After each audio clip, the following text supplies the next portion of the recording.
Hi మా అందరికి, నేను మా బామ్మర్ది అయితే మోటార్ బిగడానికి అయితే చేనుకి వెళ్తున్నాం. మా మోటార్ అయితే కాలిపోయింది, అయితే రిపేర్ చేయించుకొని చేనుకి అయితే తీసుకొని వెళ్తున్నాం. ఇద్దరం బైక్ మీద వెళ్తున్నాం. ఈయనైతే మా ఎలక్ట్రీషియను. మోటార్ కింద కిష్టలోకి ఎత్తపోవడానికి అయితే తాడు కడుతుండు.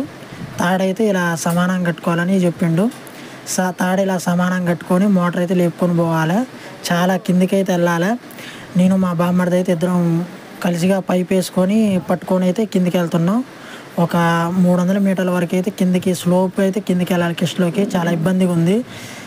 ఎంత ఇబ్బంది అంటే అసలుకి మొత్తం జారిపోతుంది. నిన్న వాన పడ్డది, జస్ట్ పైప్ మీద కూడా తాడు జారిసేస్తుంది అనమాట. ముందరకు ఉండేసరికి మోటారు డౌన్లోకి ఉండేసరికి నిమ్మలంగా అయితే జాగ్రత్తగా తీసుకెళ్తున్నాం, అడుగులు అడుగు వేసుకుంటూ. మా బామ్మర్ది అయితే అరే ఆగిరా, నిమ్మలంగా జాగ్రత్త అని చెప్తుండు. మేమైతే అయినా కానీ అలాగే తీసుకెళ్ళిపోతున్నాం. హలో మా అందరికీ, ఈ వీడియో అయితే ఎండింగ్ వరకు చూడండి. మీకైతే రైతు నీళ్ళ మోటార్ ఖరాబ్ అయితే ఎంత కష్టపడాల్సి వస్తుందో మీకైతే చూస్తారు.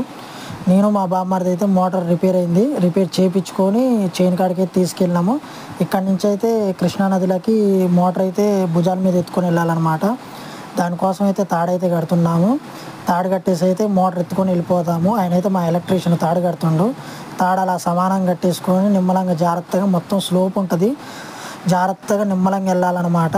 నేను మా బామ్మర్ది అయితే ఇద్దరమే పట్టేసుకుని వెళ్తున్నాం. ఎక్కువ మంది పడ్డానికి కూడా కుదరదు, జారిపోతుంటుంది. అందుకని మేము ఇద్దరం అయితే పట్టేసుకుని వెళ్తాం. ముందైతే భుజం మీదకి ఎత్తుకున్నాం, కానీ ఒక సైడ్ హైట్ ఒక సైడ్ డౌన్ ఉండేసరికి జారిపోతుంది. మళ్ళీ కిందికి దింపేసుకొని పంగల పెట్టుకున్నాం. జాగ్రత్తగా అయితే ఒక్కొక్క అడుగు వేసుకొని నేను నిమ్మలంగా దిగిపోతున్నాం. నేను నైటే వాన పడ్డది, నేల అయితే జారిపోతుంది అనమాట. చెప్పులు కూడా ఇడిచినాం, అయినా జాగ్రత్తగా పట్టుకొని వెళ్తున్నాం. మోటార్ అయితే తాడైతే ముందరికి జారిపోయి వస్తుందన్నమాట. అప్పటికైతే నిమ్మలంగా జాగ్రత్తగా అయితే వెళ్తున్నాము. సగం దూరం అయితే వచ్చేసినాం. ఒక 300 మీటర్ల వరకు అయితే కిందికి వెళ్ళాలన్నమాట. కనిపించే కృష్ణానదిలోకి చెట్లల్లంగా స్లోప్ కింది దిగాలి. నిమ్మలంగా అయితే జాగ్రత్తగా దిగుతున్నాం, ఒక్కొక్క జాగ్రత్తగా వేసుకుంటూ. మోటార్ అయితే ముందరికి జారిపోయి వస్తుంది. మధ్యలో దింపుకుంటూ లేపుకుంటూ మళ్ళా కాసేపు దింపుకుంటూ మళ్ళీ లేపుకుంటూ జాగ్రత్తగా అయితే తీసుకెళ్తున్నాం.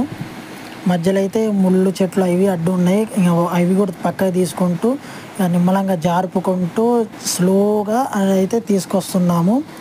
మోటార్ అయితే చాలా హెవీగా ఉంది, బరువు ఒక 70-80 కేజీల వరకు అయితే ఉంటుంది మోటార్ అయితే కిందికి తెచ్చేసినాం, కింద పెట్టేసినాం. ఈ నీళ్ళలో పెట్టడమే. అయితే మోటార్ అయితే వైరింగ్ అయితే జాయింట్ వేసుకొని మళ్ళీ ఫుట్బాల్ కూడా ఊడిపోకుండా కట్టేసినాం. అయితే లోపలికి అనేది పైప్ అనేది ఇరిగిపోయింది అనమాట.